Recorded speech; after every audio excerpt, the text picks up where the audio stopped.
Chapter 1. The White Sails of Lothern. Dawn. The harbor of Lothern looked like a thing too beautiful to have been born in the same world as blood. The white towers climbed into the pale sky like spears of moonlight frozen in stone. High bridges arched above the water in impossible grace. Bronze bells rang out across the bay with a solemn sweetness that made the gulls wheel and scream. Beneath them, the sea lay smooth as beaten glass, broken only by the long shadows of ships and the silver wake of harbor skiffs slipping through the morning tide.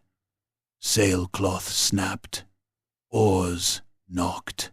Dockhands shouted in half a dozen tongues.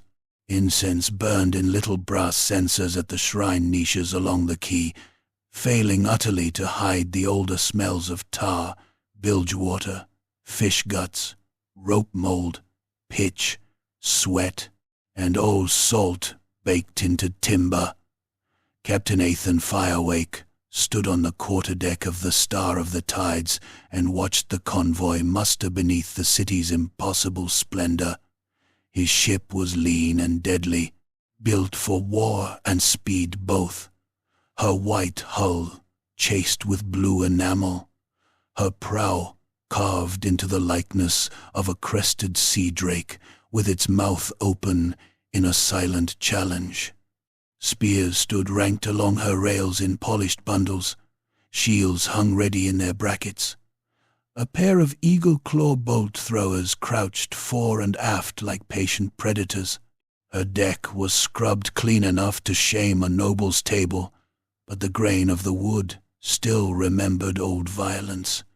If you looked close, you could find black stains where blood had once seeped deep and been sanded away only at the surface. Athan liked that. Ships ought to remember. Below him the Sea Guard moved through their drills with a hard, practiced economy. Mail shirts whispered over blue and white livery. Spear points glimmered. Bowstrings were tested, waxed, and tested again. None of the movements were hurried, but no hand was idle. He had chosen that himself. Calm before departure. No waste, no chatter. The sort of silence that came from discipline, not peace. It was a silence already strained. 5 merchant vessels would sail under his protection. The Swanwake, deep-bellied and proud beneath the banner of House Anaris. The Golden Spray, fat with casks and cloth. The Ivomere, whose master had argued over docking precedents with 3 different harbor officials before sunrise. And the twin traders, Silver Current and Lantern of Kothik, both low in the water, with hard-packed cargo. Above them all flew the elegant white pennants of Ulthuan, but profit hunched beneath those sails as surely as duty. Merchants feared loss, in a way soldiers never could. A soldier lost his blood. A merchant lost his future. The 6th escort ship, the Moonspite, glided into position off the convoy's eastern flank with such effortless precision that every eye on the quay turned to admire her. She was beautiful, even by elven measure. Long, silvered, and narrow, with high sculpted sides and lacquered oars that flashed like fish scales in the dawn, she seemed less built than sung into being. Her captain stood at the prow in a cloak of sea green, one hand resting lightly on the rail, as if the ship herself leaned beneath his touch. Captain Belthier Vollen inclined his head toward the Star of the Tides, elegant as a court duelist, acknowledging an equal. Ethan returned the gesture without warmth. "Still think he oils his hair with perfume before battle?" Sergeant Larion asked at his shoulder. Ethan did not look around. "I think he has never seen battle close enough to smell it." Larion grunted. It might have been agreement. It might have been contempt. With him the two often sounded alike. The sergeant was broad for an elf, and scarred in ways that no healer's art had bothered to soften. One ear had a ragged crescent missing from the top. A pale slash crossed the bridge of his nose and disappeared into his cheek. His armor was spotless, because regulations demanded it, but nothing sat on him cleanly. Even in full sea guard harness, he looked like a dockside killer who had wandered into a parade by mistake. "The merchants are nervous," Larion said. "3 have already asked if the stories of corsairs are true." "They are leaving harbor," said Ethan. "Let them be nervous." 2 also asked whether the humans in the western waters are worse than the Nagarothi. That earned the smallest curl at the corner of Ethan's mouth. "And what did you tell them?" "That humans will rob you because they're hungry. Druhyai will rob you because they can hear you scream while they do it." Larion folded his arms. "One of them was sick over the rail. Then you have done a public service." They stood in silence as the last harbor lines were cast off. The bells rang again. Conches sounded from the Seagate towers. The great chains at the harbor mouth had already been lowered with the dawn tide, and now the convoy began to move in earnest, white sails climbing, hulls sliding forward one by one. The oars of the Star of the Tides dipped in clean rhythm, until the wind filled the mainsail and took the burden from them. Water hissed along the hull. The city's reflection broke apart in the wake. Lothern receded with stately indifference. Ethan watched the glittering towers grow smaller and felt the old weight settle across his shoulders. Out there, beyond the harbor and the bright roads of the inner sea, beauty became a lie the ocean told before it swallowed you. He had seen ships founded against black teeth of rock, with every soul aboard turned to pulp by the surf. He had seen Druhi hooks drag men screaming over rails to have their fingers cut off one by one for sport. He had seen human reavers hammer nails through a captive's wrists to pin him to the mast as an offering to whatever gutter god they prayed to before raids.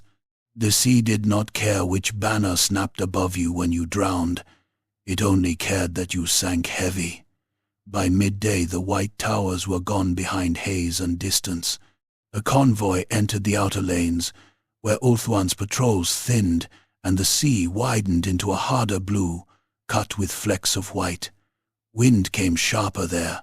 The ships settled into formation, escorts on the flanks, merchants in staggered line between them. Gulls vanished. The water darkened. A long swell lifted the convoy and let it down again like the breathing of some hidden beast below.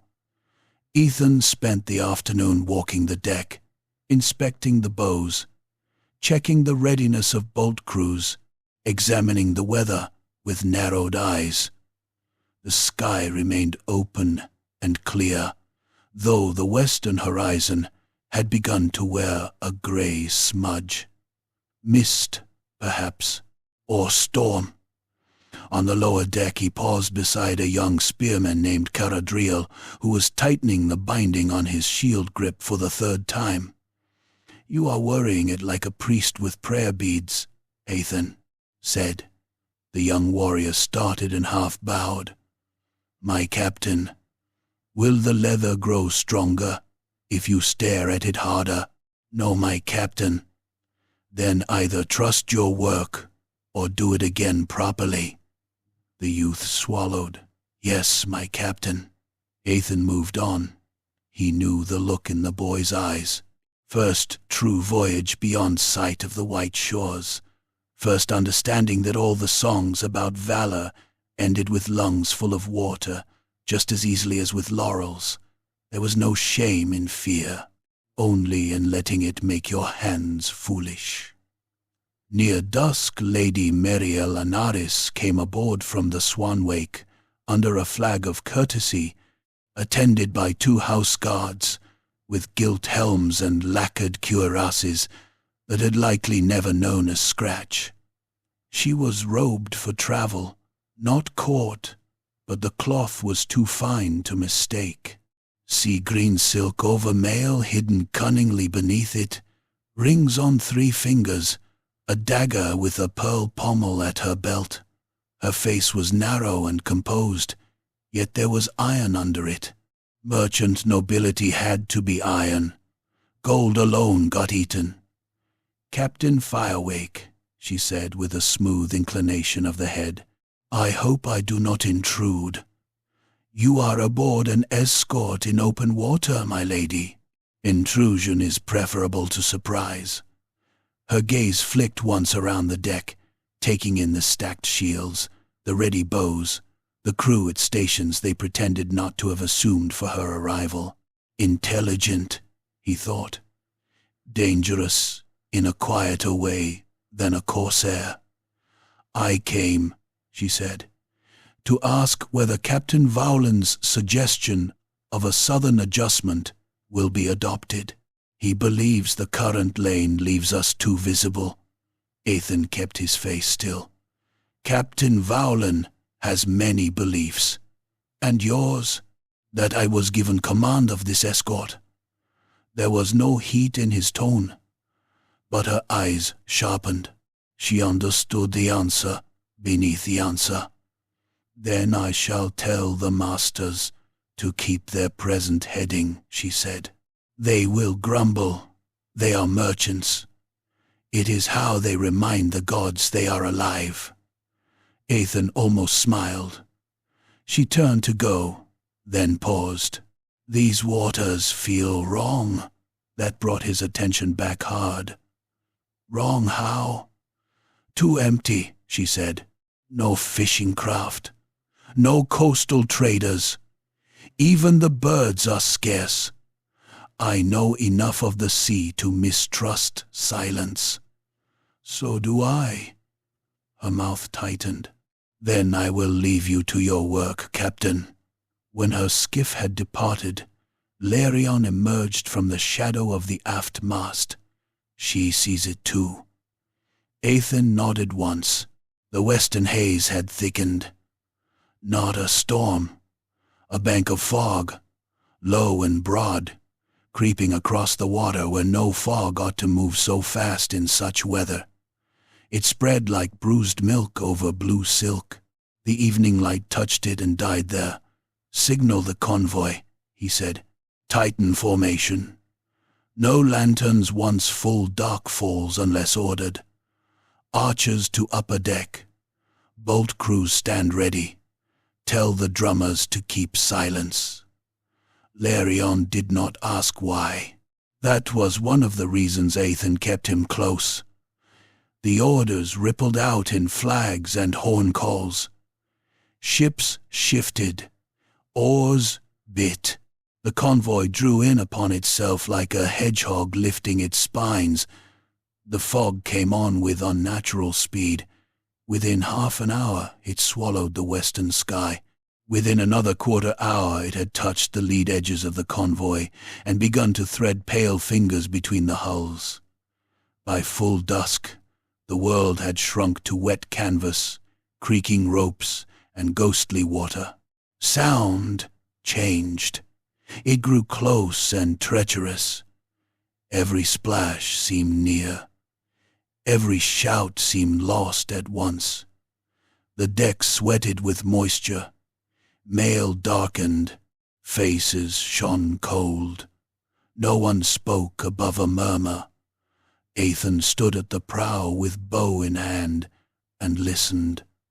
The sea gave him the usual sounds first, the lap of waves, timber strain, harness creak, the soft swish of sailcloth shifting.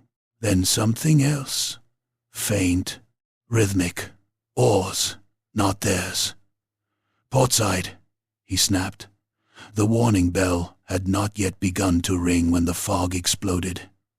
A long black shape knifed out of the whiteness, no more than 30 yards off the star of the tides, its ram prow painted crimson, its hull low and ugly, built for speed and slaughter. Human voices rose from it in a raw, animal howl. Hooks flashed. A crude iron cannon boomed from its bow with a roar that shredded the fog apart for an instant. The shot smashed through the rail near the prow. Hardwood burst inward in a storm of splinters. One sea guard had his throat punched out by a shard as thick as a dagger. He dropped without a sound, both hands clawing at the ruin where his neck had been, blood pumping between his fingers in hot, bright jets. "Loose!" Ethan roared. Elven bows sang. Arrows vanished into the pirate deck and found flesh by the sound of it. Human screams burst up sharp and ugly. One raider toppled backward over the gunwale with 3 shafts in his face, his jaw hanging by a strip. Another took an arrow through the eye and remained standing for a mad heartbeat before pitching forward with the shaft quivering from the back of his skull. Then the ship struck. The pirate craft rammed the star of the tides below. The forward oars. The impact slammed through the hull like a giant's fist. Men stumbled. Spears clattered. The 2 vessels ground together in a shudder of splintering timber, while grapnels came spinning across the gap. The first hook bit into the rail beside Ethan. He hacked the rope free and kicked the iron claw back into the fog. Below him, the second and third found purchase. "Shields up! Cut them loose! Kill anything that climbs!" Human pirates came over the side with the furious stupidity of starving dogs. They wore scraps of mail, leather jerkins stiff with old salt, charms of bone and teeth, ragged beards wet with spray. Some were missing ears. One had filed points on his teeth. Another wore a necklace of severed fingers gone black and leathery. They stank even over the sea, a rank butcher's stink of grease, old blood, rot, and unwashed bodies. The first raider, over the rail, caught a sea guard's spear full in the belly. The point punched through his spine and out his back in a spray of red. He folded around it, mouth opening and closing, hands trying stupidly to gather his guts as they steamed into the cold air. The second made it farther. He swung a rust-flecked axe into an elf's temple with a wet crack that burst bone chips and grey matter across the deck. Before he could wrench the blade free, Larion split his face from forehead to upper lip with a downward sword cut. Teeth showed through the wreckage. The man made a gargling bark and slipped in his own blood. More came. The deck became slaughter at arm's reach. Ethan shot one through the throat and another through the mouth before slinging the bow aside and drawing his saber. A pirate lunged at him with a hooked blade, roaring through broken teeth. Ethan stepped inside the swing and cut him open under the ribs. The edge bit mail, parted it, then slid through flesh with horrible ease. The man's inside spilled hot over Ethan's gauntlet, coils of glistening red-gray steaming in the fog. He fell to his knees, staring stupidly at what had been inside him, then pitched forward and skidded across the slick planks. Somewhere aft, a merchant ship was screaming. Not the ship, the people on it. Shapes loomed and vanished in the fog, another pirate hull glancing off the silver current, shadows swarming her rail, lantern light flashing on blades. A bolt thrower on the Star of the Tides thumped, and a heavy shaft ripped through mist to strike something unseen with a muffled crack followed by several panicked human cries. The smell of black powder drifted in from somewhere, bitter and hot, mingled with blood and wet rope and opened bowels. "Forward! Forward!" Ethan shouted. "Drive them back!" The sea god answered with a savage discipline that no human raider could match. Shields locked, spears thrust in cruel rhythm. A pirate who leaped onto the rail had all the breath punched from him by a shield rim, and then took 3 spearheads at once, one under the chin, one through the chest, one through the groin. They lifted him off his feet. Another slipped on blood and went down hard. A sea god stamped on his wrist until the bones snapped out through the skin, then pinned him to the deck with a spear through the mouth. The point drove into wood beneath with a thick, meaty thunk. For a few vicious moments the boarding faltered. Then from the fog to starboard came the boom of another cannon and the shattering cry of the golden spray. Through the murk, Ethan glimpsed her side stove in near the waterline. Timbers peeled open like broken ribs. Men were falling from her decks. One hit the sea and vanished almost at once beneath the black water, dragged under by armor or panic. Too precise, Ethan thought. Too coordinated. Too clean. These were not random scavengers stumbling upon fat prey in the mist. They had struck the convoy's seam in darkness, at the exact place where the merchants were slowest and most exposed. Someone had told them where to cut. The thought went through him cold as a knife. Another grapnel came over the rail. He seized the line with both hands, wrapped it once around a cleat, and hauled. A human on the other end gave a startled shout as his own momentum betrayed him. He slammed chest first into the hull, winded, and Ethan drove his saber down through the man's collarbone. The blade stuck in bone. The pirate screamed once, and then not again, as Ethan tore the steel free. "Signal withdrawal turn," he barked. 3 blasts. Bring us east. We break the line or they'll eat us ship by ship. The horn sounded, low and mournful in the fog. Around them other horns answered. The star of the tides heeled as her helmsman forced the turn. Oars on one side backed water, on the other drove forward. The pirate vessel scraping against them lost angle for an instant. That was enough. Elven axes severed the remaining hooks. A final push of poles and bodies shoved the raider clear. She drifted back into fog, her deck strewn with dead human curses following her. But the convoy was no longer a convoy. It was a scatter of white ghosts bleeding in the dark. Ethan stood amid the ruin of his foredeck, chest heaving, saber wet to the hilt, and listened to the fog swallow the screams of the wounded. Then, from somewhere ahead and slightly north, came a single lantern flash. Once, twice, thrice, a signal. Not his. Larion saw it too. His scarred face was slick with blood that was not all his own. "Captain," Ethan's gaze fixed on the dying wink of light in the mist, and what he felt then was worse than fear. It was certainty.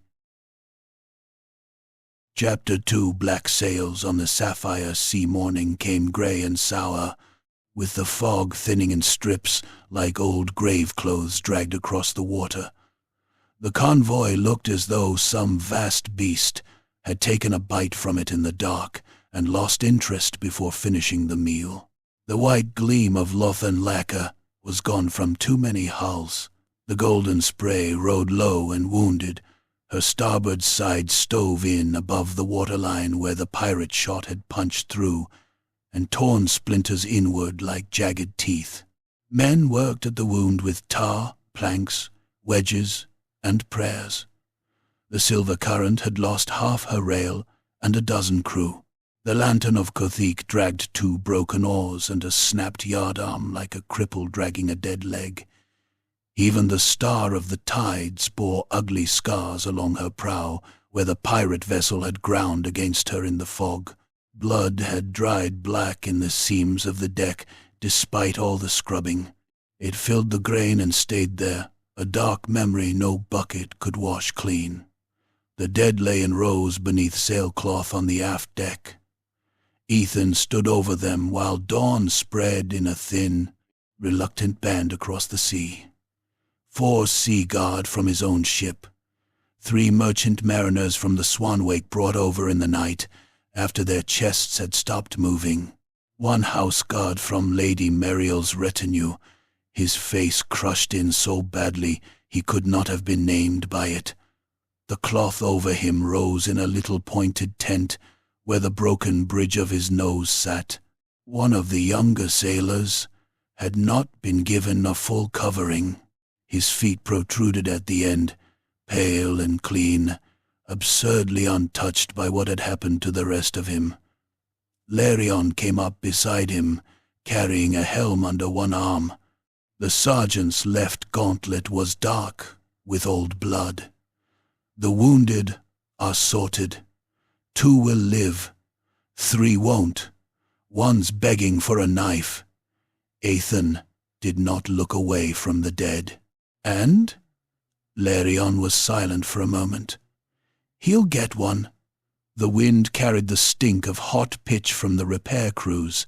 Under it sat the sweeter, fouler smell of ruptured guts and opened bodies left too long before burning.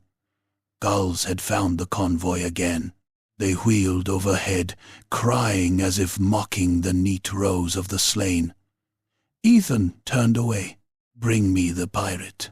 They had taken only 1 alive from the fog attack, and that by ugly chance rather than mercy. He had been dragged from the sea by a boathook after catching his leg in trailing rope. 2 sea guard hauled him up, half drowned and full of animal panic, kicking and vomiting sea water over the boards, while Larion broke his teeth with the butt of a sword to stop him biting. Now they kept him trussed to a mast ring on the lower deck among coils of rope and reserve water casks, where it was dim and smelled of mildew, tar, and bilge. He was a thick-necked brute, with a scalp shaved on one side and greasy yellow hair hanging over the other. Salt sores had eaten pits into his cheeks. His beard was full of old crumbs and dried blood. The broken teeth had given his mouth a collapsed look, but his eyes were bright and mean in their sockets. When Ethan descended the ladder, the pirate spat red froth at his boots. Still enough life in him to hate, Larion said. Most vermin do. Ethan crouched. Name. The pirate showed his ruined smile. Go drown, knife-ear. Larion kicked him in the knee from the side. Something tore in the joint with a thick, wet pop. The pirate shrieked and folded sideways against the rope, face whitening under the filth. Ethan's expression did not change. Name. The pirate panted through the pain, then snarled. Hall, who sent you? No one sends us. We take what we see. Larion stamped on the damaged knee. This time the scream ran out into a choking sob. The ligaments gave way entirely. Hall's lower leg twisted, at an angle no limb should hold. Ethan waited for the sound to die. You struck our weakest seam in a killing fog. You knew exactly where the merchants were slowest, exactly where the escort line opened when the turn came, exactly which hull had damage enough to break under another hit. That is not luck. Who sold the route? Hall's breath came in ragged pulls. Blood and spit shone on his chin. Maybe the sea told us. Larion gripped a handful of his hair and dragged his head back against the mast ring until the man whimpered. You humans think pain is a wall, the sergeant said softly. It isn't. It is a staircase. There are many steps below this one. He drew a long knife and laid its edge against the pirate's ear. Hal's bravado cracked. Ethan saw it happen. The sudden widening of the pupils, the pulse beating harder in the neck, the wet swallow. Tough men died all the time. Very few died well when they understood how slowly it might be done. "Moonspite?" Ethan asked. For a blink, Hal said nothing. That was answer enough to turn suspicion into shape, but not yet into proof. Then the pirate barked a laugh that ended in a groan. "You sail with your doom, elf. Black sails only come where they're invited." Larion's knife bit. Not deep, just enough to slice the ear free at the lobe and let blood run hot down the man's neck. Hal convulsed and screamed again, more in outrage than pain. "Who invites them?" Ethan asked, each word cold and level. Hal only laughed harder, blood bubbling in his teeth. It was the laugh of a man who had found one last spite to die with. By noon, he was dead. He had bitten through his own tongue in the end, not neatly but by savage, sawing effort, choking himself on blood rather than speak another word. The lower deck looked like an abattoir after he finished.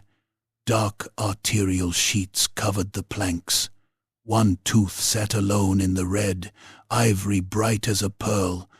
Ethan stared down at the corpse and felt a harder certainty growing in him, thin and sharp as wire. There was betrayal somewhere inside the convoy. Whether the hand belonged to Moonspite's perfumed captain, or to one of the merchant masters, or to a signalman bought for a bag of silver, he no longer doubted it existed. Above deck, the sea had changed color. Yesterday, it had been bright and hard under the sun, sapphire and silver, and all the lies sailors used when they wanted to make the water sound noble. Today, it wore a darker face. The blue had gone almost black beneath the afternoon cloud, with only a skin of cold light skidding over the swells. The convoy crawled southeast, while carpenters hammered and shouted, and the wounded moaned under awnings. Every struck nail sounded like a funeral tap. Captain Belthier Volan came aboard just before sunset, immaculate as a prince attending a recital. His sea-green cloak had been changed since the battle. His silvered cuirass bore no blood, no chips, no black scorches of powder. He stepped onto the deck of the Star of the Tides with composed grace, as though the convoy had not spent the night gutting pirates in fog and throwing bodies overboard by the armload. 2 of his officers followed him, both with smooth faces and noble posture, the sort of elves who still believed war was something that happened at the dramatic distance of banners on a hillside. "My dear Firewake," Vowlan said, looking around at the repairs with a carefully measured frown. "A sorry business." Hathan gave him nothing. "You kept clear of the worst of it. We responded where the fog allowed. Had I risked a deeper turn, Moonspite might have rammed one of the merchants herself. Yet the pirates found them readily enough." Something flickered in Volan's eyes and vanished behind courtly calm. "A rebuke?" "A fact." Lady Meriel had crossed over as well and now stood near the mainmast, listening without pretending otherwise. Salt wind pulled a few black strands free from her pinned hair. There was no fear in her face now. Fear had burned away in the night and left anger in its place. Volan spread his hands. "Then let us deal in facts. We are bloodied. Our line is compromised. We should steer south around the Needle Reefs and seek calmer water for repairs." "South leaves us wider," Larion said. Vowlan's smile thinned. "You are not our sergeant, but he was heard," Ethan said. A silence passed. In it were rank, insult, and the possibility of more than words. The nearby seaguard watched without seeming to. Vowland dipped his head in acknowledgement, though the movement had gone rigid. As you wish. Still, the southern lane gives room to breathe. Room for corsairs too, said Lady Marielle. At that, Vowland turned his polished smile on her. My lady, corsairs are stories told to merchants, so they buy escorts at better rates. Marielle stepped closer, her expression flat as drawn steel. I saw one of my house guards split open from collarbone to breastbone by a human axe last night. If corsairs are stories, then blood is paint and the sea is a mirror. Something ugly passed across Vowland's face then, not because she had offended him, but because she had looked at him too steadily. Ethan saw it, and he knew Marielle saw it too. Keep the current heading, Ethan said. Signal all captains. Tight line until nightfall. Double watches. No unsanctioned lamps. Vowland gave a shallow bow. Command as you will. He returned to Moonspite in a narrow skiff with his officers seated straight-backed and silent. Ethan watched the ship receive him. Silver hull, flawless sail, oars dipping in perfect order. Too perfect. Moonspite looked like a thing preserved in glass, while the rest of the convoy bled around it. Larian followed Ethan's gaze. He smells wrong. Like what? Like a man who knows the butcher's in the house and keeps his sleeves clean. The sun went down behind cloud and left the sea under a bruised violet sky. Night on open water seldom belonged entirely to anyone. Race. Men feared it for good reason. Elves mistrusted it because they knew too much. The sea under moonlight was not merely dark. It was deceptive. Distances changed. Masts became spears. Foam became pale fingers. Small sounds carried too far, and large sounds were swallowed. It made every ship seem alone, even in convoy. The moon rose late and thin, its light silvering the edges of the swells. The convoy had just begun to settle into night routine when the watchman, high in the foremast, hissed down a warning instead of shouting it, as if louder words might somehow make the sight below more real. Black sails. Ethan was already moving before the second whisper came. He climbed to the quarterdeck and looked northwest. At first he saw only darkness layered upon darkness. Then the clouds thinned, the moon threw a pale wound of light across the water, and shapes detached themselves from the horizon. 3 ships, long, lean, high-prowed and predatory. Their sails were black enough to eat the moonlight. Their hulls cut the sea with the smooth confidence of blades. Green witch lanterns burned low at their bows, lambent as corpse fire. Even at distance they looked wrong, like insects skimming water on too many legs. The Drukei had come. No human reaver built ships like that. No human captain could move hull and sail in such elegant malice. Ethan felt something in his gut turn colder than fear. Human pirates were butchers and scavengers. Dark elf corsairs were artists of suffering. They did not merely kill. They curated agony. Horns! Ethan snapped.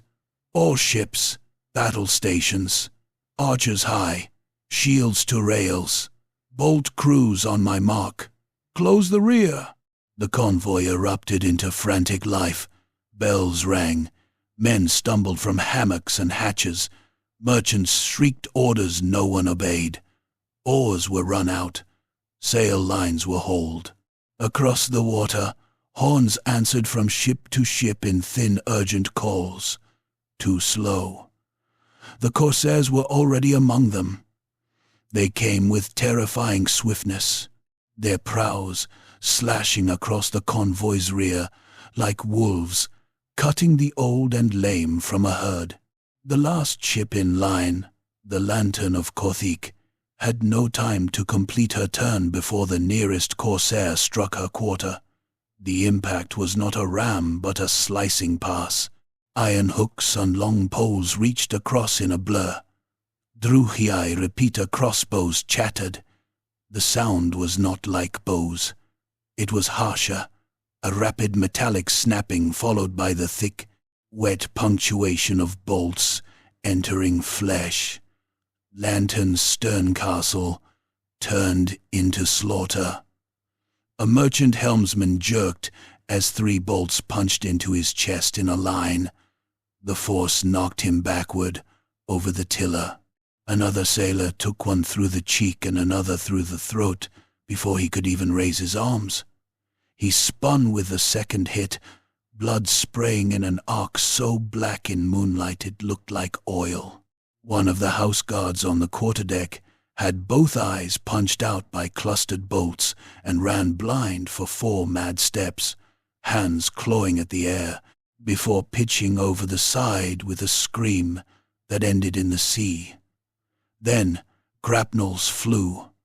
The Druhiai came over like nightmares, given flesh, slender figures in lacquered black scale, sea dragon cloaks snapping behind them, helms crowned with cruel fins and hooks.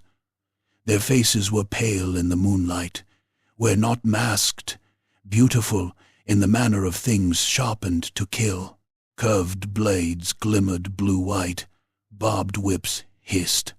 One corsair landed on Lantern's rail, drove a hooked spear down through a sailor's shoulder, and levered him screaming into the water. Another vaulted clean over 2 defenders, landed in a crouch, and opened a mariner from hip to navel. With such speed the man seemed surprised until his insides spilled steaming around his boots. "Starboard! Bring us alongside," Athan shouted. The Star of the Tides surged toward the rear under oars and sailed together. Bolt throwers thumped.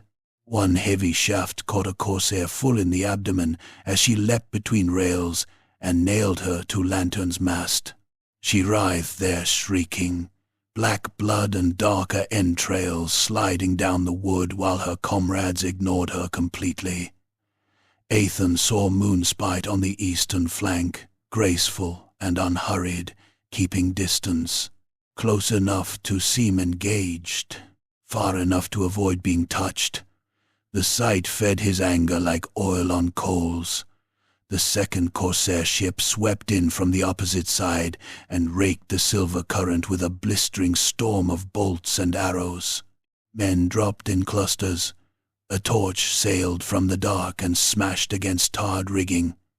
Fire ran up the rope in orange fingers. Sailcloth bloomed into flame. The night became a furnace of screams.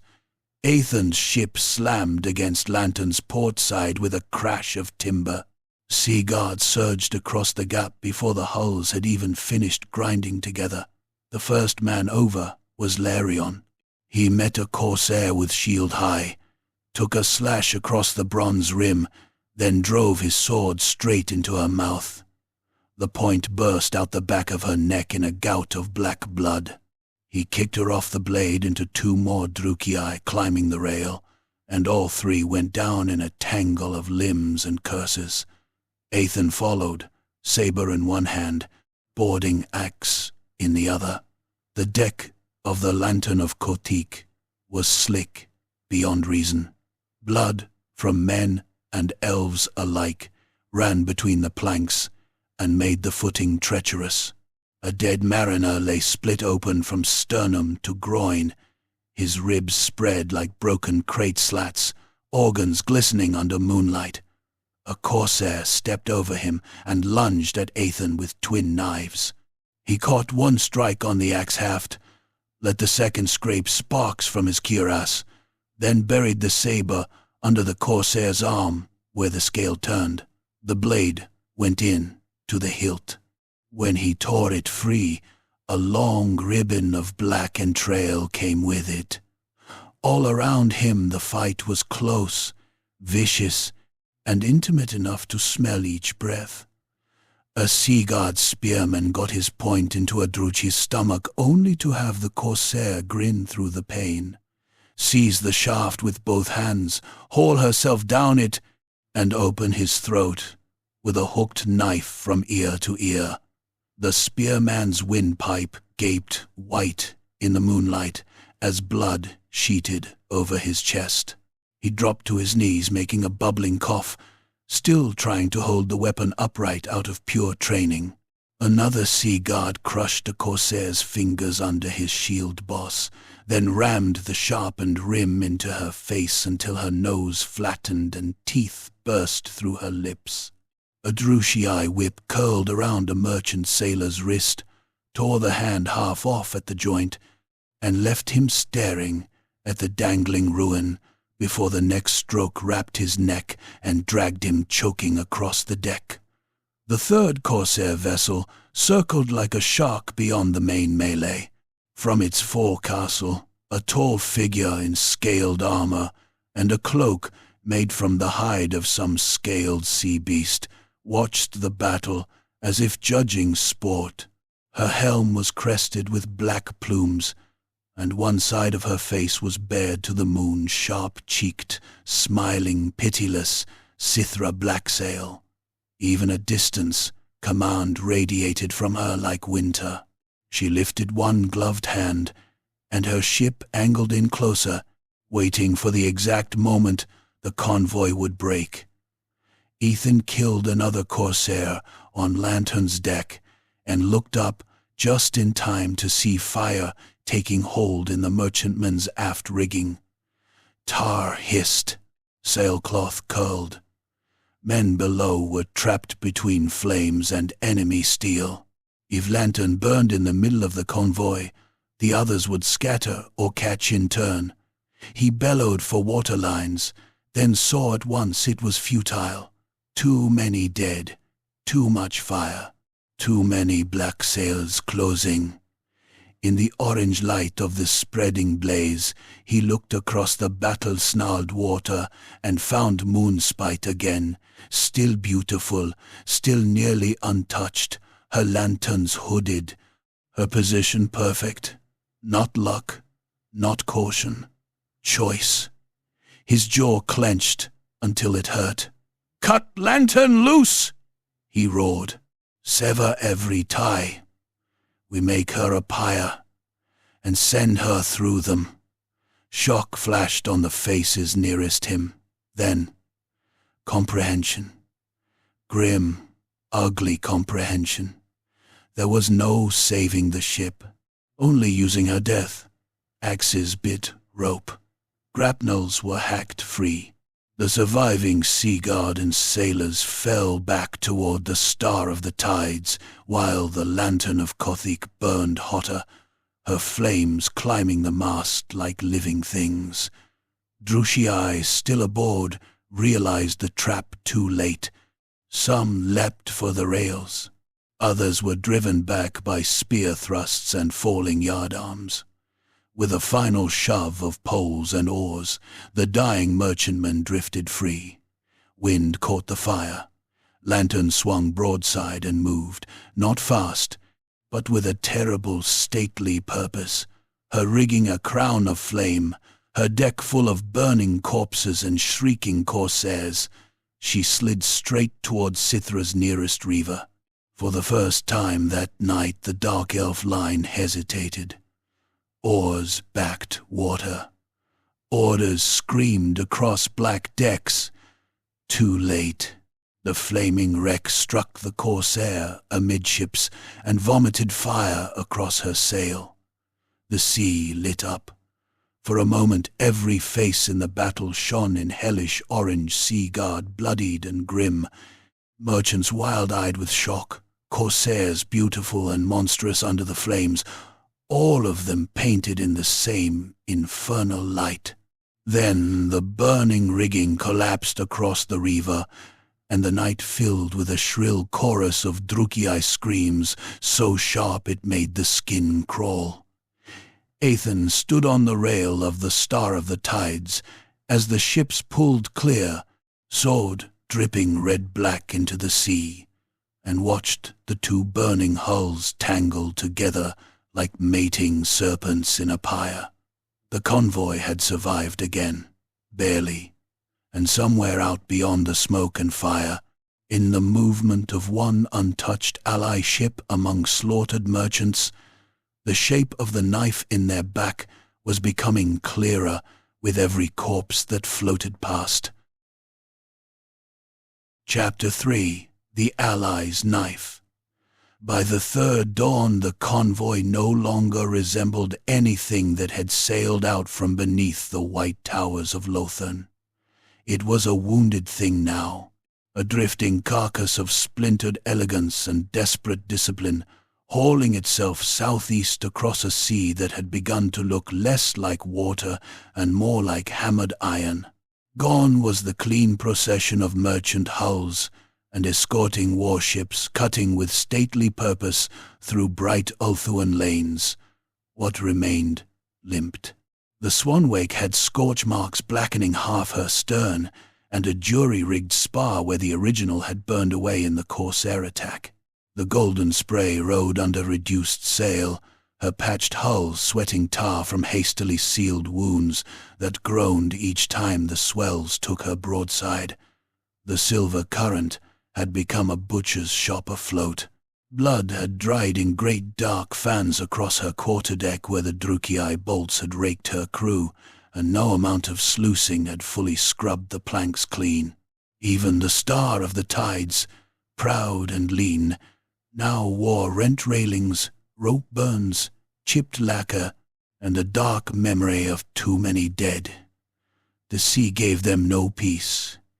It had turned cold and ugly under a woolen sky the color of old ash. Wind came in hard from the west and gnawed at sailcloth. The long rolling swells of the open waters had sharpened into broken, cross-cut waves that slapped at the hulls with the steady spite of a galer tapping a truncheon against iron bars. Spray salted every face.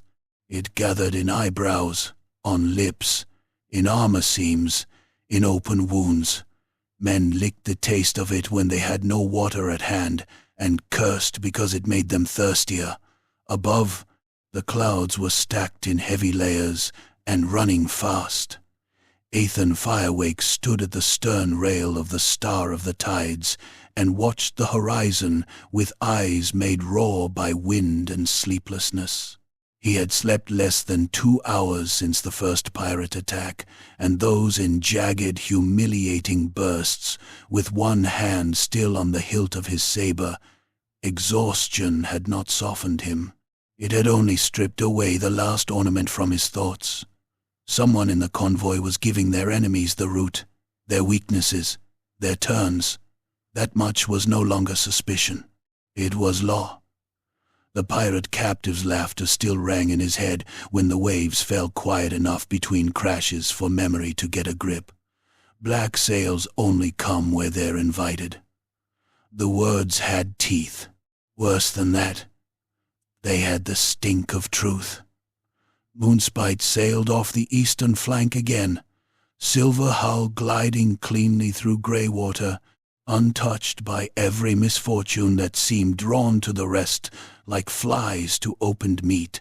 Her captain still showed himself at intervals on the quarterdeck in polished armor and sea-green cloak, serene as a nobleman on pleasure voyage. Too serene? It was the poise of a man who believed he understood the board on which the pieces moved. Ethan wanted to split him from collarbone to hip and be done with it, but wanting was not proof, and if he struck without proof, if he drew sea-god steel on an allied captain in open water, under the eyes of merchant houses already poised to howl at every loss, he might crack the convoy apart himself before the enemy could do it for him. So he watched, he measured, he waited. Larion came up from below, with a wet rag bound around his left forearm, where a corsair blade had chewed through mail and skin the night before. He looked tired enough to be ugly, even by his own standards, which was saying something. "The wounded on the lower deck are quieter," he said. "Dead? 3 of them. 1 after a fever, 1 after the healer cut his leg off above the knee, 1 because he woke and understood he had no eyes." Ethan grunted. "The merchant masters?" Complaining, whispering, counting. They do that with cargo and corpses alike. What about Lady Muriel? Larion glanced toward the Swanwake. Still made of iron. Ethan almost smiled at that. Almost. The sergeant leaned one forearm against the rail, ignoring the wind. "There's more. Go on." Lenor, one of the signal crew, swears he saw a hooded lamp on Moonspite shortly before midnight. 3 shutters, twice repeated. He thought it might have been battle confusion at first, then didn't mention it because he likes his teeth where they are. Ethan did not move, but his eyes hardened. "Why tell us now?" "Mapai, Nana Mapai," because when he passed the aft stores an hour ago, he found the cordage chest open and one of the reserve signal lanterns missing. That turned the cold inside Ethan into shape. "Bring him," he said. Lenor arrived pale and shaking, a narrow-shouldered signalman, scarcely old enough to have his full crest braided into regulation knots. He smelled of fear and pitch. Twice he tried to speak and failed, his mouth working uselessly in the wind. Ethan did not raise his voice. "Tell it cleanly." "My captain," Lenor said, swallowing.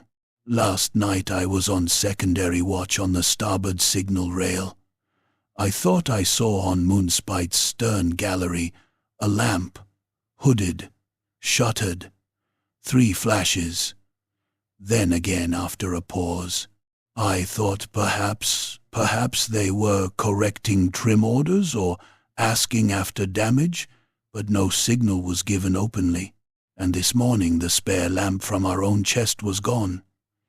You told no one." "I was not certain." Ethan stepped close enough that the young elf could smell the salt and blood on him. "Certainty comes too late at sea." Lenor flinched. "Yes, my captain." "Did anyone else have access to the stores?" "Yes, my captain. Quartermaster Della, 2 deck stewards, Sergeant Thalon, and—" he hesitated, "and Master Helmsman Ilya, once, near the middle watch." Ethan dismissed the signalmen and sent Larion at once to pull the named men apart before rumor tied them together into a knot too tight to work loose. Then he remained where he was, staring at Moonspite's clean line against the sea, and thinking of hidden lamps blinking over black water, while men screamed and burned on the lantern of Kothik. By noon the convoy sighted the first of the sea stacks. They rose from the grey water like broken teeth, black stone columns worn by ages of surf into jagged pillars, some narrow as towers, some broad enough to host screaming clouds of birds that wheeled and cried at the ships passing below. Beyond them the coastline of eastern Ulthuan was a dim bruise under stormlight, but the convoy kept to the offshore channels where the rocks made ambush difficult for large reaver craft, at least in theory. Ethan had chosen that course himself. It was not the easiest water. Hidden shelves of stone lurked beneath the foam, and the currents between the stacks could seize a ship by the keel and drag it 1/2 mile sideways if the helmsman was slow or stupid. But he knew the lanes. He had sailed them as a junior officer under a captain who believed in beating caution into boys with both fist and fact. He knew where the water darkened over sudden drops, where the white eddies meant a submerged fang of rock, where the tide twisted with enough force to snap an ore bank. Most importantly, those channels were not on the usual merchant charts. If the enemy found them there, it would be proof enough for any captain in the world. Lady Marielle came aboard just past noon, stepping from her skiff with no more hesitation than if crossing between drawing rooms. Her travel robes had been replaced by scaled armor, lacquered sea green and white, elegant enough for a noble and practical enough that Ethan no longer doubted she had expected trouble long before the merchants admitted it. Her face looked drawn by the last days, but whatever softness court life might once have left there had retreated behind hard purpose. "You changed course without announcing it to the other captains," she said. "I announced what they needed." "You mean you lied?" "I mean I watched who would send word." A gust tore spray across the deck between them. She took it without blinking. "Then you think the traitor still does not know you know?" "I think a rat scurries harder when it smells smoke. Sometimes that makes it easier to trap." She studied him for a moment. "And if the rat has teeth, then we break them." Lady Mariel rested one gauntleted hand on the rail. "You suspect Volan. I suspect a hand inside this convoy. His ship has been spared too often. That is not proof. No, it is scent." She looked past him to Moonspite, gliding far enough off to seem respectful, near enough to remain within protection. "He visited my father's house twice in Lothern," she said quietly. "Always charming, always careful to speak against excess and decadence, as if that made him virtuous rather than envious. Men who resent wealth often worship it more filthily than those who inherit it." Ethan glanced at her. "Did he court you?" A faint disgust touched her mouth. "He appraised me." That told him more than gossip could have. Before he could answer, a cry went up from the golden spray. Not alarm, pain. Ethan turned in time to see smoke belch from the merchantman's midships hatch, thick and sudden and black as pitch from a furnace mouth. Men stumbled backward from it, coughing, while flames licked up from below deck in a violent orange rush. "Fire!" someone screamed unnecessarily. "Powder! Powder!" Ethan was already bellowing orders. Boatswains roared for water parties. Buckets flew hand to hand. The skiff shoved off from the star of the tides, carrying seaguard and sand casks toward the stricken merchantman. Then, as if the blaze itself were not enough, the golden spray's wheel thrashed violently to port. The vessel lurched. Her helmsman howled and vanished from sight behind the stern rail. A moment later, he reappeared, half hanging over it, his throat cut so deep the head seemed barely attached. Blood pumped down the transom in bright sheets. Behind him, in the confusion of smoke and shouting, two figures fought near the steering lines. Sabotage! The word slammed through Ethan's thoughts like a hammer. He saw one of the struggling figures go down. The other yanked hard on the cut steering ropes and tried to run, but a merchant sailor leapt onto his back. They went down together among coils of line. Another man joined the struggle with a belaying pin raised high. Golden spray sheared out of formation directly toward the path of the Swan Wake. "Hard starboard on Swan Wake!" Ethan shouted, though the distance swallowed his voice. Horns blared instead. Flags snapped. The two merchant ships missed collision by a margin so narrow their oars clashed and shattered together, flinging fragments over the water like broken bones. On the golden spray, the lower deck fire hit something more volatile than tar. The blast was not large enough to split the ship apart, but it was vicious. Flame punched from the hatch in a roaring column. One crewman, standing too close, vanished inside it. When he stumbled back into sight, he no longer resembled anything living. Hair gone, face cooking, both hands pawing uselessly at flesh that hung in strips from his cheeks. He made a sound Ethan would later remember with more clarity than any battle shout, a high animal keening that seemed impossible from an elf throat. Then he pitched over the side and hit the sea still burning. Smoke rolled thick across the channel. "Bring us alongside," Ethan ordered. "Larry on with me." The star of the tide surged in close enough to throw lines. Seaguard vaulted across even before the hulls kissed. Ethan landed amid panic, smoke, and men carrying water buckets with no idea whether to save cargo or comrades. A body blocked the hatch, writhing. Someone had been stabbed through the lungs and left there, pinned by a short knife driven between ribs. Each breath bubbled red through the wound. He reached toward Ethan, eyes wide in pleading shock, and then some shudder in the deck shifted the blade deeper. The hand fell. He was still. "Where is the saboteur?"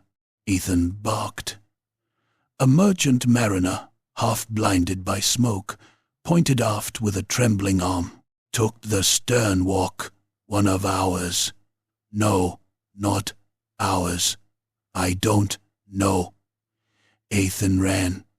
He found the killer near the quarter-deck rail, face down in a coil of severed steering line, with his skull caved in by repeated blows from a belaying pin. One hand still clutched a narrow knife, blackened by soot.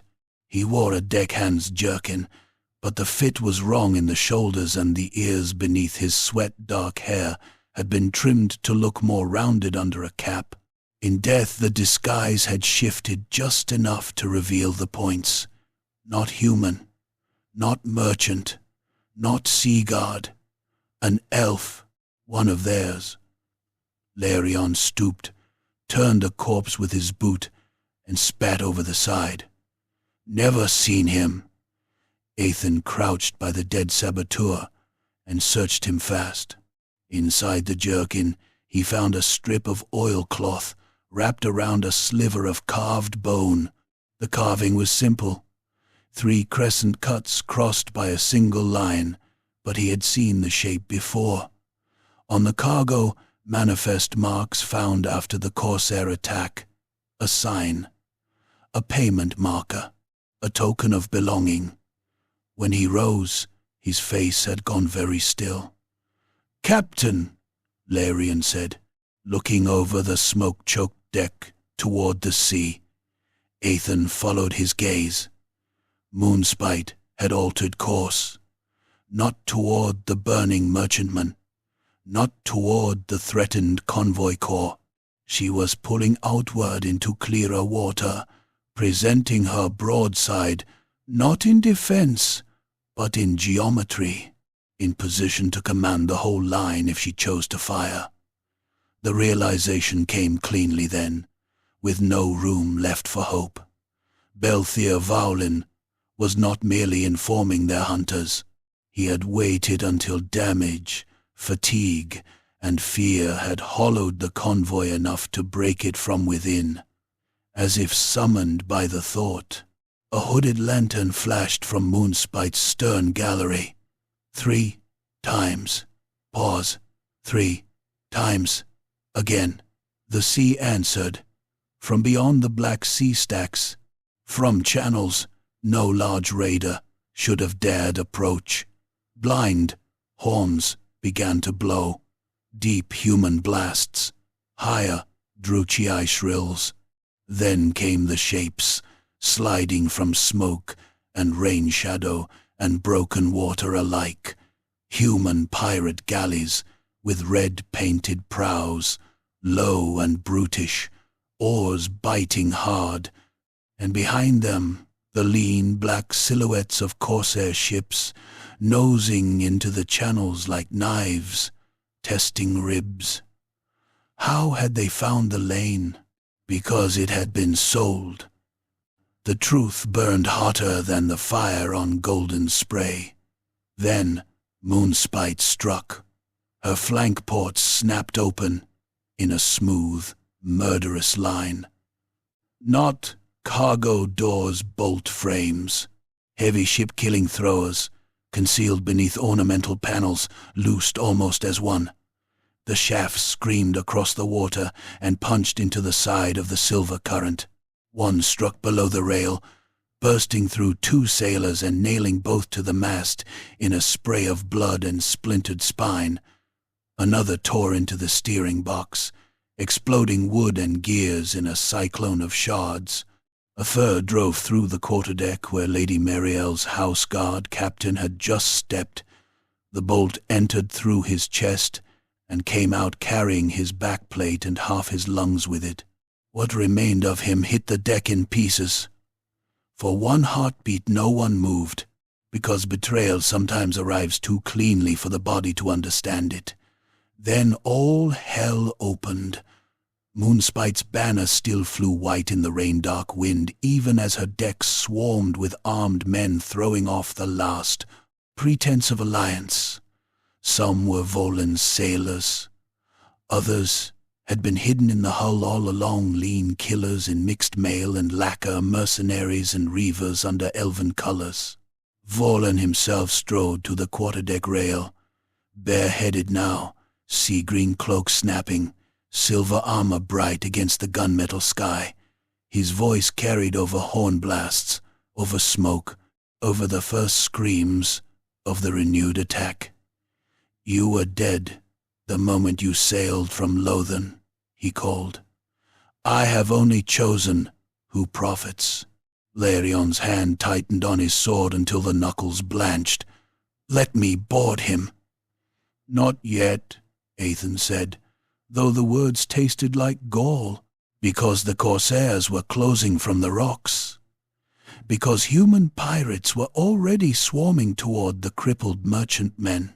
Because the fire aboard Golden Spray had spread to the rigging and could still blind them all in smoke. Because if he lunged now for personal vengeance, the convoy would die in the same instant. He turned, blood and rain striping his face together. "Signal all ships into the current. Every vessel that can still answer the helm follows my lead." Larion stared once, then understood. Of course he did. Ahead, beyond the nearest maze of black stone pillars, the sea narrowed into a white-capped channel where the tide ran like a mill race between unseen reefs. No sane captain would take a damaged convoy through it under attack. That was precisely why Ethan chose it. The signal horns blew the order. Some masters obeyed from discipline, some from panic, some because there was no other road left but death. The Star of the Tides hauled away first, dragging Golden Spray with towing lines even as flames climbed her mainmast. Swanwick followed with Mariel aboard, close enough that one bad roll might dash her hull open on the rocks. Silver Current wallowed, half-crippled, but still turned.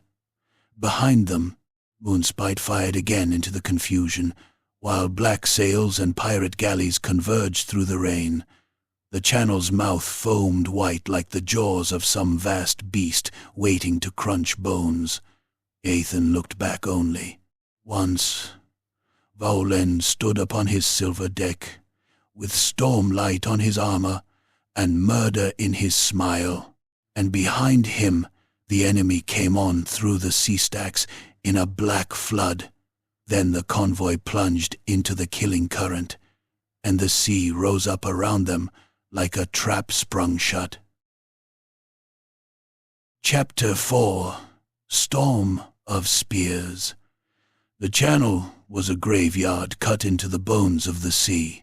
It ran between black rock spires and half-drowned reefs, with the violence of a wound trying to close.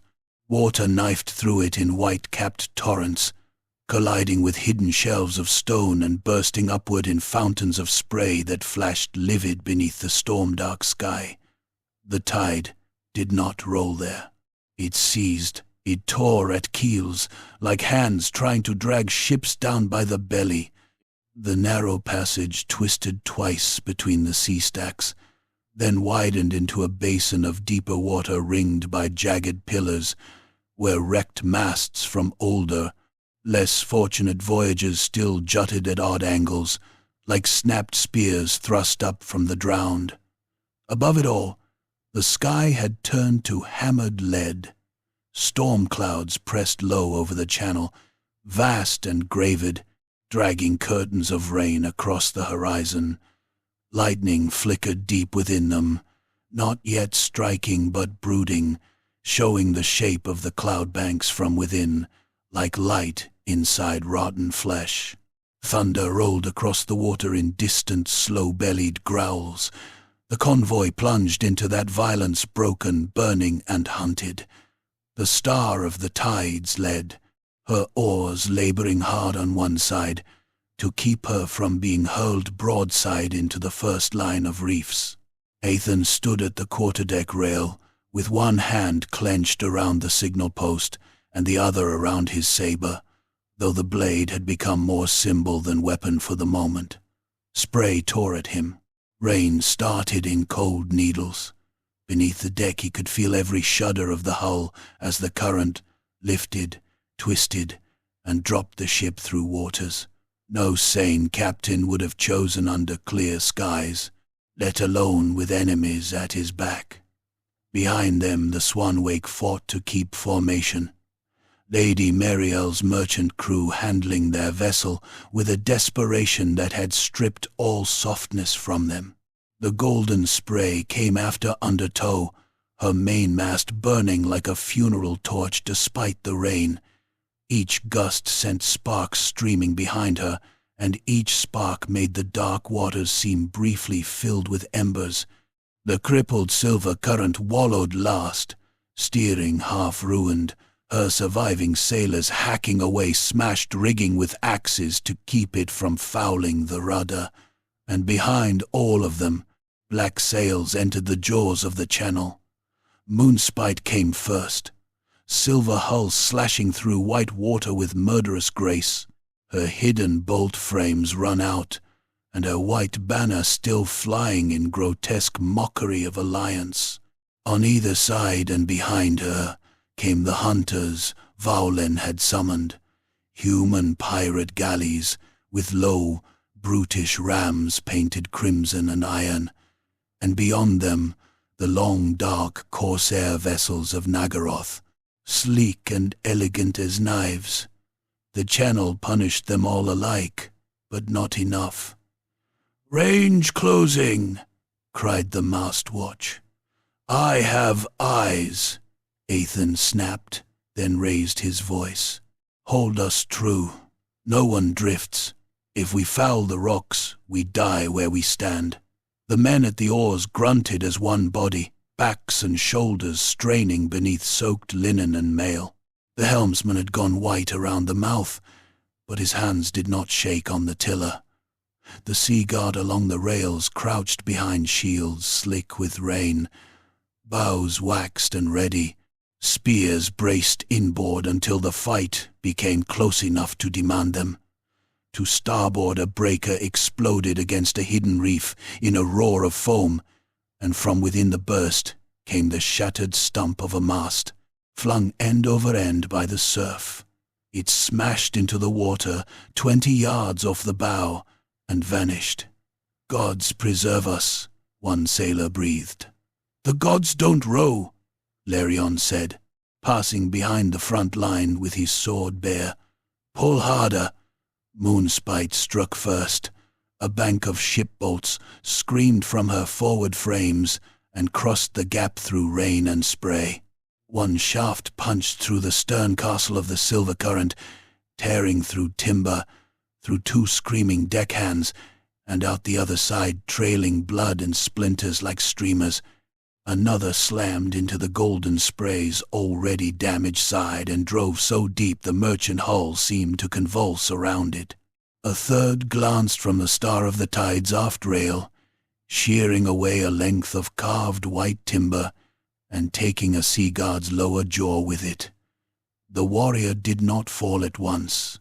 He stood stunned, half turning, his eyes wide and unbelieving, as blood poured down the front of his cuirass in a red curtain. The lower half of his face was simply gone. Teeth and tongue fragments spattered the deck at his feet.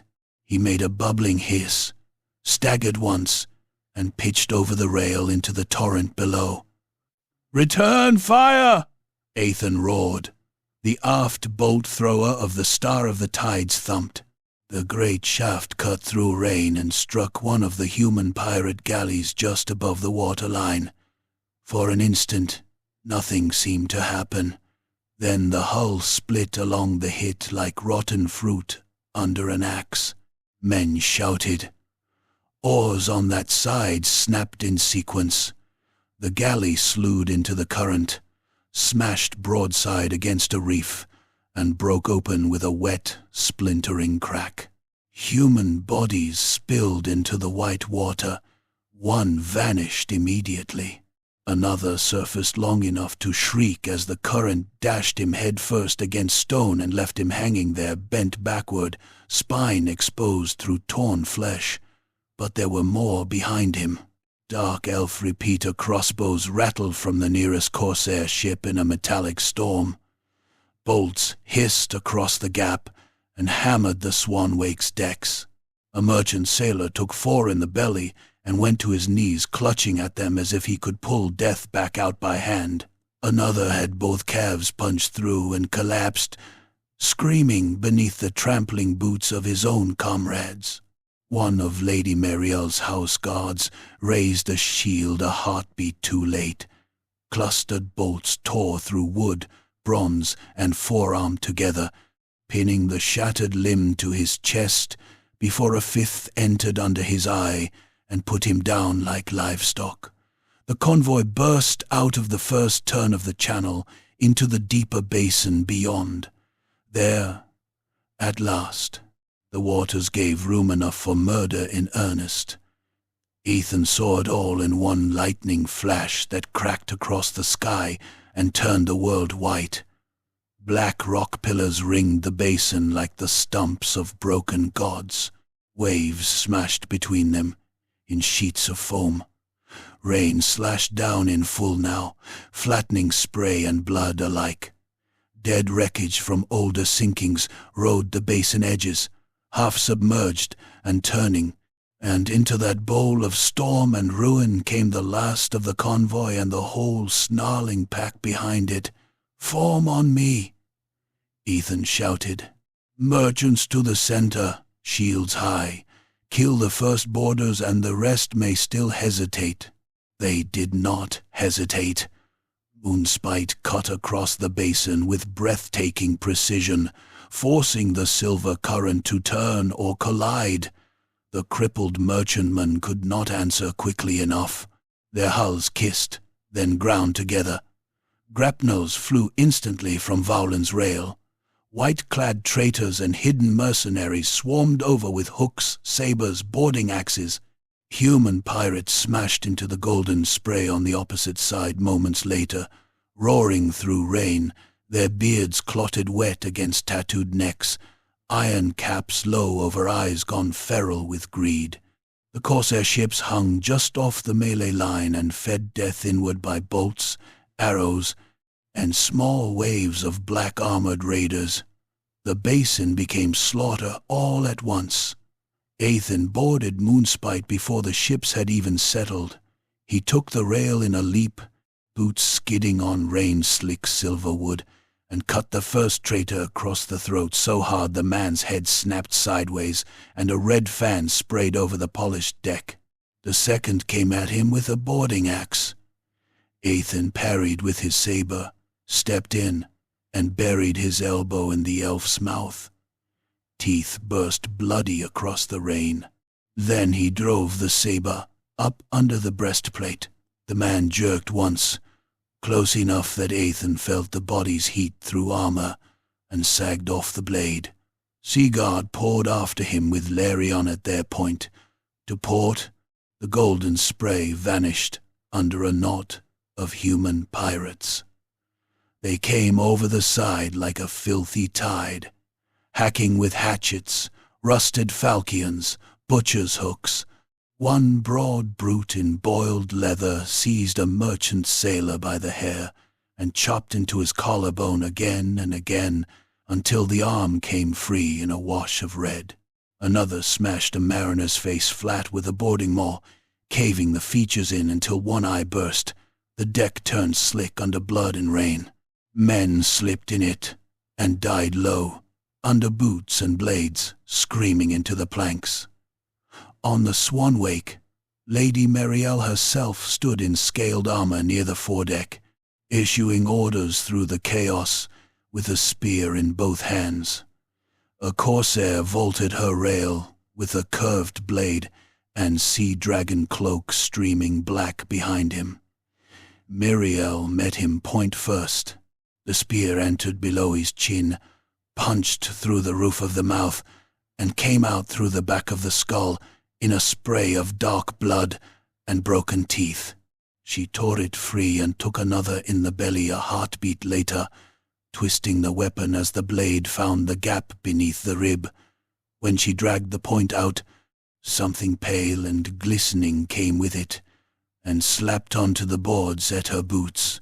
The storm swallowed all mercy. Lightning struck one of the sea stacks on the basin's rim with a detonation that made every ship shudder. Stone exploded outward in black shards. For an instant the whole battlefield shone silver-white, rigging whipped sideways by gale, sails in tatters, men locked together in murder, rain turned to bright needles. Then darkness slammed back down, red with lantern fire and muzzle flash. Ethan fought his way toward the Moonspite's quarterdeck. Every yard of it cost blood. Volan's crew had prepared the ship for treachery. Deck furniture had been cleared. Rope lines had been laid to foul enemy footing. Shield racks made ready.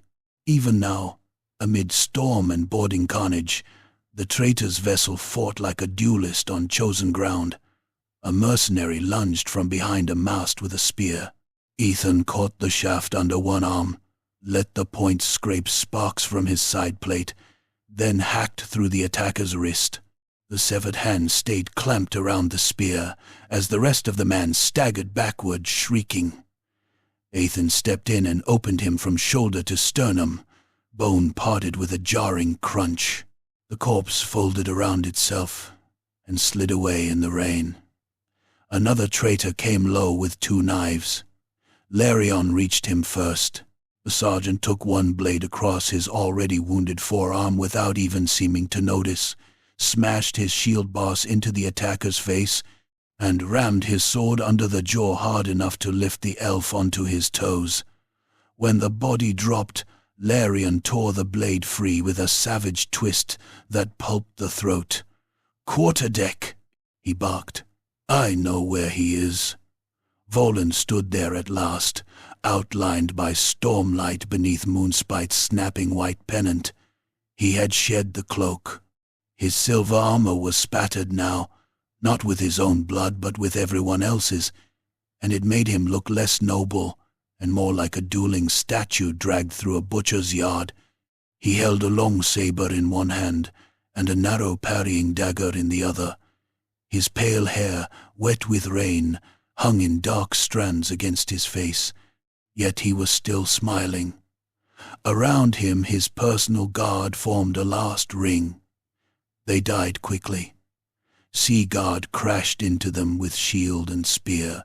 One guard lost both knees to a low slash from Larion, and dropped screaming just long enough for a spear to punch into his mouth and out the back of his neck. Another parried once, twice, then took Ethan's saber across the eyes. He went down, clutching his face while blood sheeted through his fingers. A third grappled with a sea guard at the rail, and both toppled over together into the basin, vanishing between hulls into dark water frothed red. Then there was room on the deck for only the two captains and the storm. Vowlen saluted with his saber, almost mockingly. At last, Ethan advanced through rain and blood. You sold them all. I sold inevitability. Vowlen's voice was calm, almost conversational, though thunder rolled over it. Merchant houses swollen on luxuries, officers drunk on old pride, sea guard pretending they still guard anything but ledgers. I merely turned rot into profit. Behind them, metal rang, men screamed, and the golden spray burned brighter, as if to answer him. You murdered your own kind. Volan's smile sharpened. Do not dress commerce in tragedy, Firewake. All Ulthuan feeds on someone. I am simply honest about it. He came in fast. The first strike was a testing cut to the head, the second a real thrust to the armpit beneath the raised guard, the third a dagger flick for the eyes. Ethan caught the saber on his own, knocked the dagger wide with his gauntlet, and riposted for the knee. Vowlen skipped back, graceful even on a blood-slick deck, and the duel began in earnest. He was good, better than Ethan had hoped, and exactly as dangerous as he had feared. Volan fought like a court duelist, with battlefield ruthlessness added to it, no wasted motion, no roaring or grandstanding once the blades were moving. Rain ran down both their faces, steel flashed and rang. Their boots slipped in blood. Each strike sent small shocks up the arm. Around them the storm battered sail and rope into frantic noise. Volan scored first, a shallow slash across Ethan's left cheek that opened skin to the bone. Warm blood spilled into the rain. Ethan answered with a low cut that bit Vowlen's thigh and left his silver greave painted crimson. Neither acknowledged the wound. They circled near the quarterdeck rail. Vowlen thrust again. Ethan parried outside, stepped in close, and hammered the pommel of his saber into the traitor's mouth. Teeth cracked. Vowlen snarled and cut with the dagger at the neck. Ethan jerked back just enough. The blade sliced under his jaw instead of into it, hot and close. He answered with a savage backhand that split Volan's brow. Blood ran into one of the captain's eyes. For the first time, Volan's composure cracked. You should have died in the fog. So should you. They slammed together, shoulder to shoulder, wrestling for balance as the ship lurched under them. Volan's dagger punched into Ethan's side plate and skidded off. Ethan drove his forehead into Volan's face. Cartilage crunched. Volan reeled away, blood pouring from a broken nose, and in that instant lightning flashed again across the basin. Ethan saw everything in that white glare.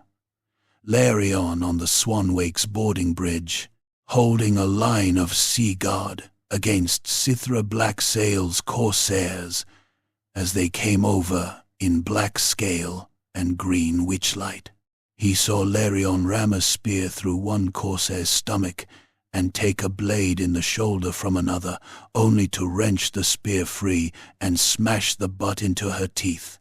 He saw Sithra herself on a black-decked rail, helmed and terrible, driving her killers forward with a barbed glaive slick dark to the haft. He saw the golden spray finally give up to fire, her mast collapsing in a whirl of sparks and flaming rope onto a pirate galley lashed alongside. The mast crushed men flat where it landed, pinning them under blazing timber. One pirate wriggled half free, only to catch fire from the shoulders down, beating at himself with blackened hands until another man shoved him overboard to stop the screams. He saw Lady Maria with blood on her cheek and hair torn loose, still fighting. Then darkness returned, and Vorlon lunged out of it with murder in both hands. Ethan barely caught the saber. The force of the blow drove both blades down between them. Vorlon's dagger punched forward beneath, seeking the belly. Ethan trapped the wrist with his left hand, felt the bones grind, and wrenched. The dagger fell clattering to the deck. Vorlon hissed and kicked savagely at Ethan's wounded side. Pain burst hot under the armor. Ethan staggered. Vorlon ripped his saber free and slashed. The cut opened Ethan from shoulder to upper chest, not deep enough to kill, but deep enough to drench the front of his cuirass. The traitor smiled through broken teeth, blood and rain in equal measure on his lips. Then Larion's voice roared across the battle. "Captain, down!" Ethan dropped by instinct. A repeater bolt meant for his spine whipped through the space his shoulders had occupied and struck Vowlin in the lower ribs. The traitor jerked, staring in shock. Across the rail of the nearest corsair ship stood Sithra Blacksail. Crossbow lowered, her visible cheek marked by a fresh slash and her mouth curved in contempt. She had not fired to aid Ethan. She had fired because Vowlen had ceased being useful. Vowlen made a wet, incredulous sound. Blood welled around the bolt shaft. Ethan rose inside that moment and drove his saber forward with both hands. The blade entered beneath Vowlen's breastplate, punched through flesh and gristle, and came out between his shoulders. For an instant they stood almost embracing, faces inches apart. Vowlen's expression changed then, all the cleverness and polish draining out of it at last. He looked not noble, not monstrous, not even especially cunning. He looked merely stunned that death had chosen him too. Ethan wrenched the blade free and shoved. Fallen hit the rail, toppled backward over it, and fell to the storming basin below. The sea took him whole. Whether he drowned, bled out, or broke on the rocks beneath did not matter. The water closed, and he was gone. Ethan turned at once, because battle never waits for catharsis.